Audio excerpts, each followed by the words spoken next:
नमस्कार दोस्तों, DD red के एक और रिएक्शन वीडियो में आप सभी का स्वागत है। मैं हूं आलोक।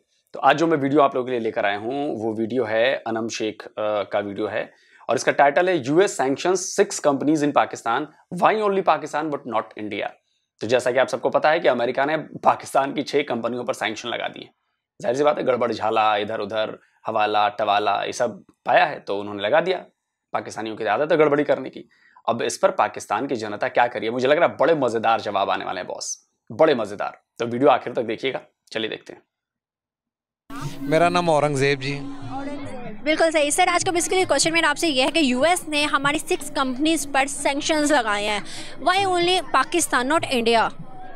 मैडम बात यह है कि जो मुल्क ग़ुलाम होते हैं ना और भीख मांगते हैं, किसी के मुल्कों से पैसे लेके अपना मुल्क चलाते हैं, उनके साथ यही कुछ होता है। ये तो अल्लाह का आप शुक्र अदा करें कि फ़ौज मजबूत है, जो एटमी सासे आपके महफूज हाथों में है। अदरवाइज़ जितना ये पैसा ले चुके हैं ना, इनको वो डिक्लेयर करके अपनी जान छुड़वानी पड़नी है। आपको क्या लगता है कि इंडिया में क्या ऐसी चीज़ें हैं जिस पर यूएस उनके आगे वो टिकता ही नहीं है? नहीं, इंडिया देखें, एक तो उनका एक उनके इत्तेहादी भी समझ लें, उनके साथ उनका एक ही है वो सारा। दूसरा ये यहूदी सारे एक ही होते हैं, मुसलमान बेचारा अकेला ही रह जाता है, ये अकेला ही होता है। मुसलमान तो और भी हमारी बहुत सी कंट्रीज हैं, लेकिन वो भी आज इंडिया को प्रेफरेंस दे रही हैं। नहीं ना मांगते, वो ऐसे पैसे नहीं मांगते जितने हमारे तो सलाब आ जाए, कुछ भी हो जाए तो पैसे मांगने बाहर से, खुद कुछ भी नहीं करना। हम पैसे मांगते क्यों, खुद मुख्तार मुल्क नहीं बन पाए। 30 साल से जिन हुक्मरानों ने हुक्मरानी की है, मुल्क का बेड़ा गर्क कर दिया है, अपने उन्होंने जायदादें बना ली हैं, तो ज़ाहिर बात है फिर आपको तो ऐसी चलना। क्या आपको लगता है यूएस ने ये बात कही है कि इंडिया जो है हमारा की पार्टनर है? रशिया ने भी ये बात की है, इवन के रशिया ने अब कितनी मदद भी मांगी है। अब उसने यूएस ने कहा है कि पाकिस्तान हमारा की पार्टनर नहीं बल्कि पाकिस्तान हमारा अलाय है। तो मैडम मैं वही बात आ गई है ना जी, इंडिया उनका हमारे कभी रिलेशनशिप अच्छे हो सकते हैं? बिल्कुल हो सकते हैं। खान जैसा लीडर आए, ठीक है, जो आंखों में आंखें डाल के उसके बात करे, उसको बताए कि हमको बेकारी नहीं है, हमारे साथ बैठना है तो बैठ के टेबल टॉक बात करो। तो जो जैसे पर्चियां पढ़ के उनके सामने ऐसे हम जैसे फकीर होते हैं बैठ के बातें करते हैं। इनकी गवर्नमेंट अच्छी है, हमारी गवर्नमेंट। मोदी आप उनको मिलता देख लें, वो ऐसे नहीं मिलते जैसे गले लगा के जो बाइडेन मिलते हैं। हाँ जी, तो ऐसे ही है ना जी। तो उसने अपनी वो इको है ना जो अगली, वो नहीं छोड़ी हुई। ये तो जाके पहले तो जाते कहते हमें कुछ दे दो, एड चाहिए, तो एड वाले को तो ऐसे ही है, जूते जिधर से मर्जी पड़े। हाँ जी, चलेगा। Thank you so much sir. आपका नाम? केवान खालिद। क्या करते हो? मैं स्टूडेंट हूँ अभी। बिल्कुल सही। केवान खालिद, मेरा आपसे बेसिकली क्वेश्चन ये है कि अगर हम बात करें पाकिस्तान की, तो यूएस ने 6 कंपनीज के ऊपर सैंक्शन लगाया ऑलरेडी, पहले भी बहुत से सैंक्शन सब पे लगते हैं। अब अगर हम देखें तो why only Pakistan not India. India पे लग भी जाए तो उनके फॉरेन मिनिस्टर, प्राइम मिनिस्टर ऐसे धड़ल्ले से जवाब देते हैं, उनके सैंक्शन से खत्म हो जाते हैं। इसका सिर्फ ये एक ही जवाब है मेरे पास, वो है कि इम्पोर्टेड। जब तक आपके पास इम्पोर्टेड हुकूमत आएगी, आपकी इम्पोर्टेड हुकूमत है, तो आप कुछ नहीं कर सकते। मतलब कि आपके अंदर कोई वो विल पावर ही नहीं है कि आप किसी को जवाब दे सकें या अपनी या किसी से मदद भी मांग सकें। उनको पता है कि किस तरह के चोर हैं, तो उस हिसाब से वो आपके साथ डील करेंगे जिस तरह के आप हैं। तो हमें अब 2018 से 2019 हमारा बहुत अच्छा चल रहा था सबका, एज अ स्टूडेंट भी। अब देखें, अब आई.टी जो हमारा, मैं आई.टी बेसिकली स्टूडेंट हूँ, तो अब आई.टी ग्रूम कर रहा था उस वक्त जब इमरान खान था। अब बिल्कुल जॉब्स नहीं है, ना इंटर्नशिप्स हैं। इंटर्नशिप्स मिलती हैं तो वो कहते हैं 2-3 साल का एक्सपीरियंस के साथ दें भी, तो इस तरह जॉब्स भी नहीं है, कुछ भी नहीं है।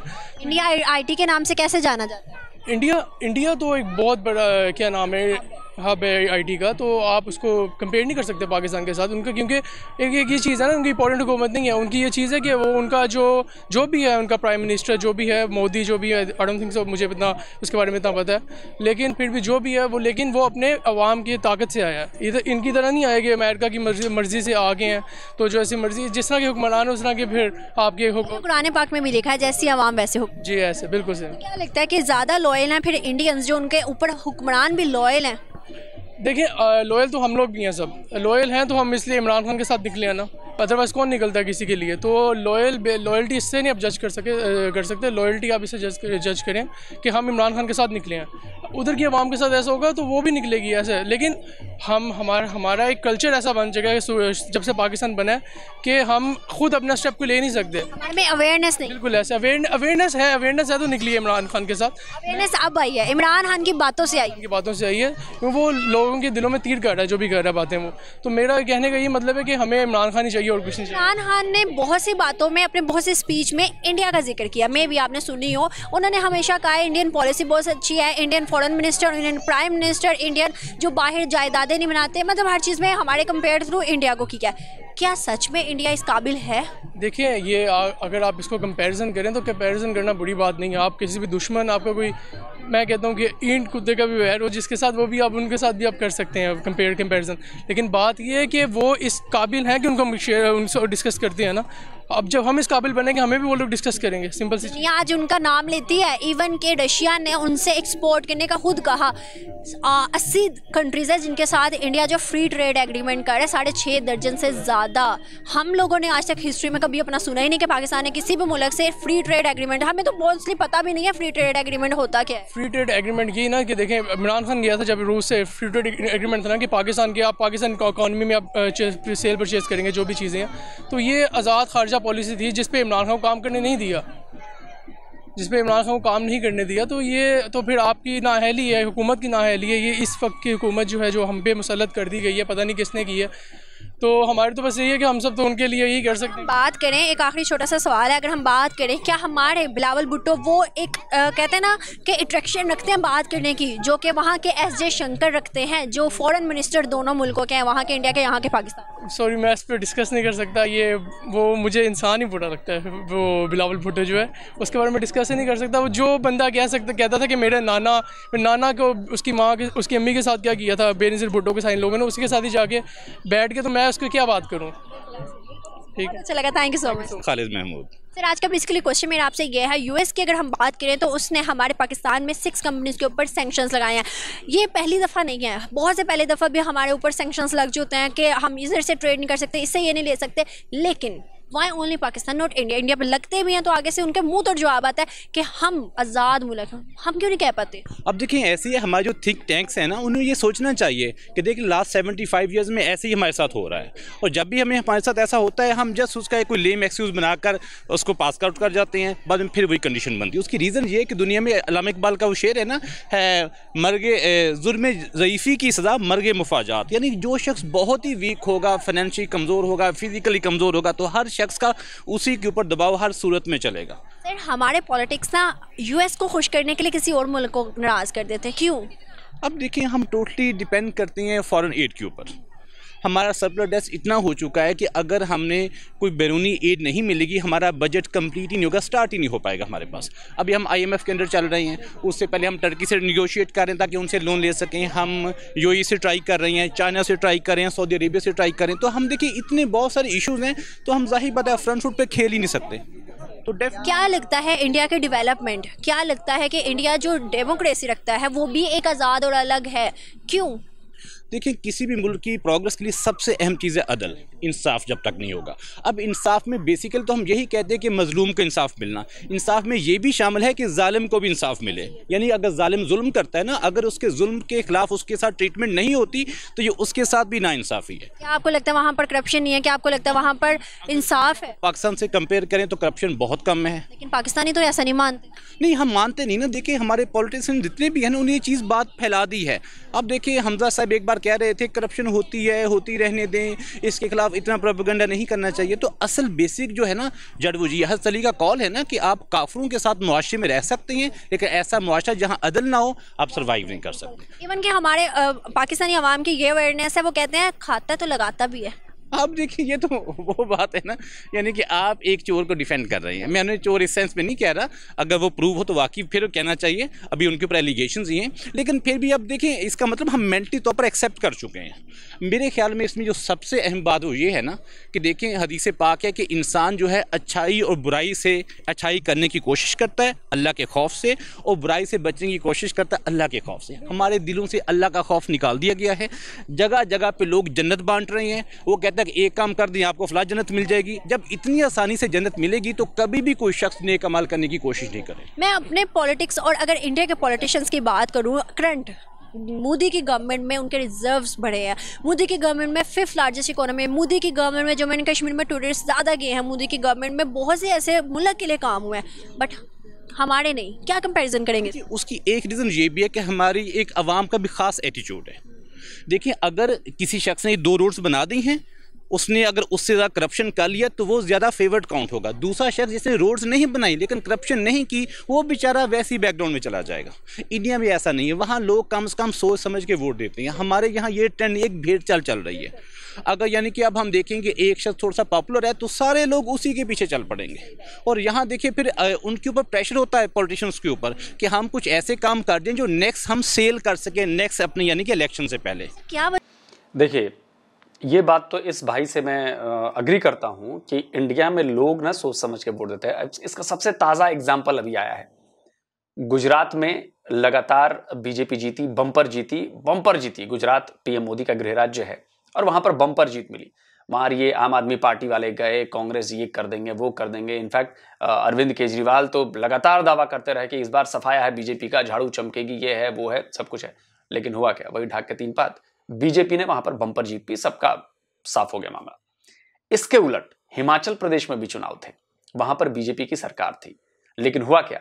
बीजेपी वहां पर हार गई, वहां कांग्रेस जीत गई। तो वहां के लोगों ने अपने हिसाब से वोट दिया। अगर वहां के लोगों ने सोचा कि नहीं यार बीजेपी से मजा नहीं आ रहा, तो उन्होंने कांग्रेस को चुन लिया। और जनता का सम्मान है, वो अच्छा हो बुरा हो तो उनके लिए होगा, लेकिन उन्होंने चुना है तो भाई इसका हम सम्मान करते हैं। लोकतंत्र है, डेमोक्रेसी यही है। तो भाई उन्होंने वहां कांग्रेस को चुन लिया।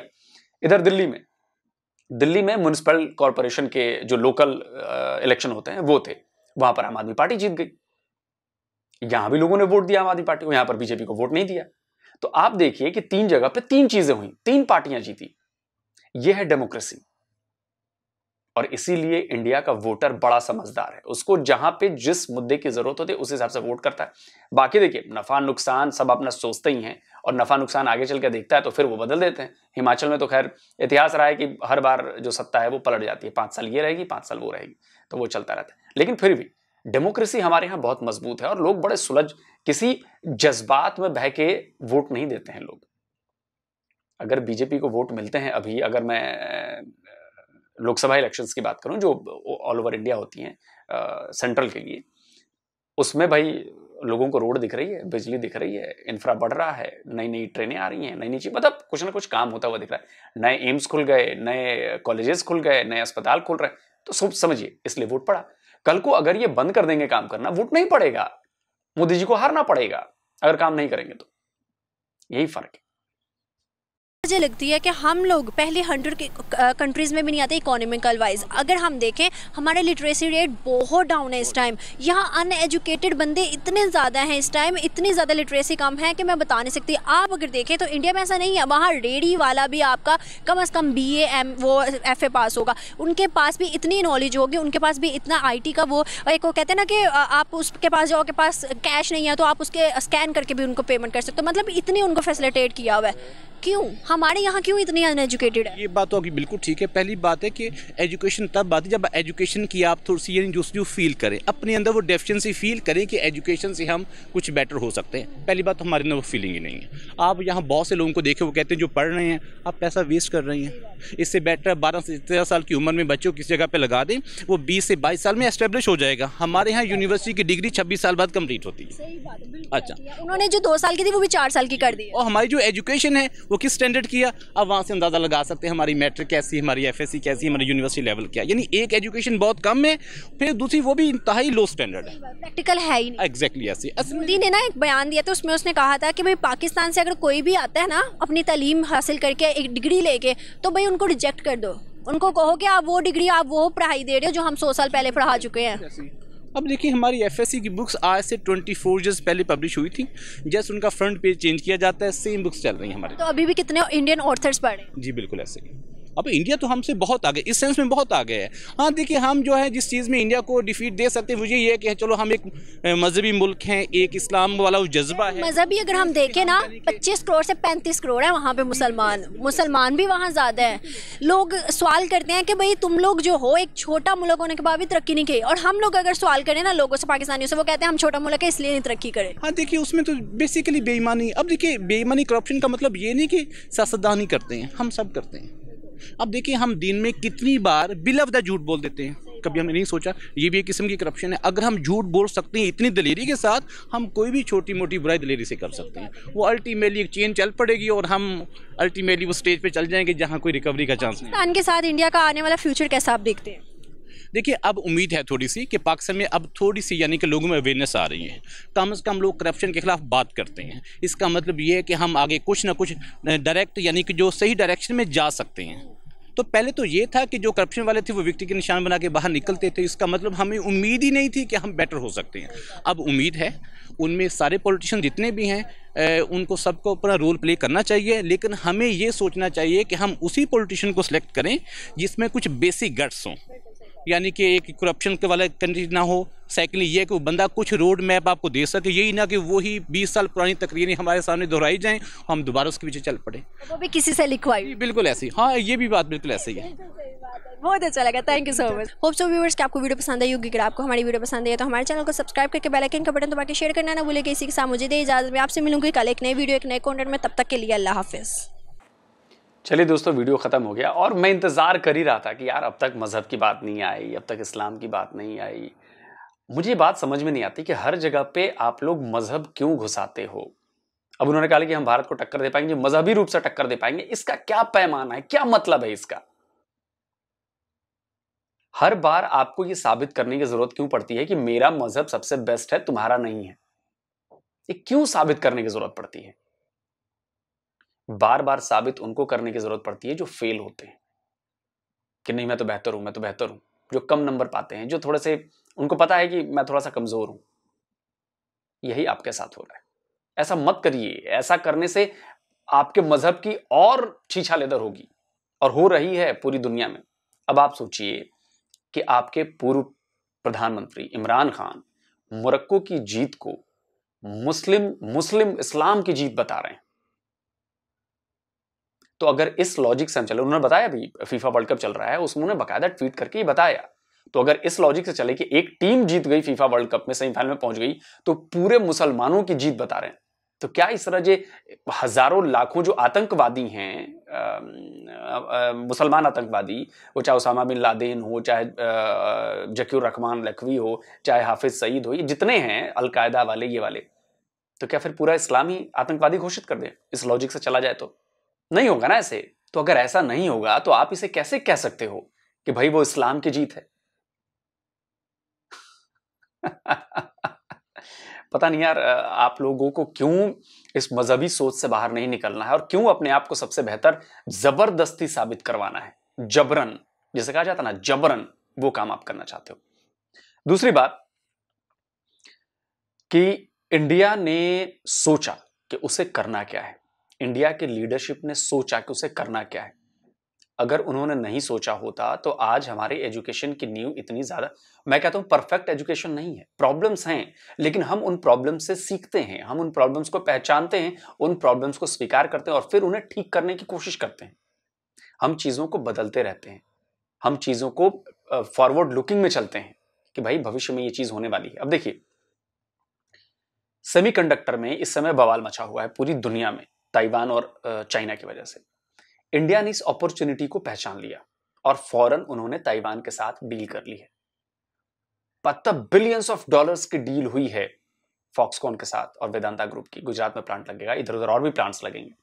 आप आने वाले 4-5 सालों में आप देखेंगे सेमीकंडक्टर के मामले में इंडिया की बादशाहत कायम होने लगेगी।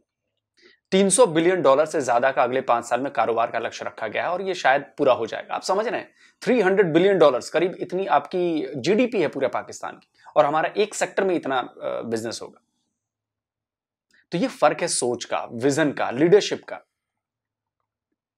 और आप लोग बस वही कि जी हमसे बेहतर तो कोई है नहीं।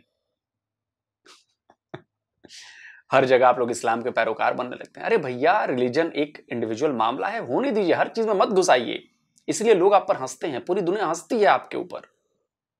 खैर, देश आपका है, मैं हमेशा कहता हूं देश आपका है, चलाना आपको है, डुबोना आपको है, बनाना आपको है। तो जल्दी मिलता हूं एक और नए वीडियो के साथ।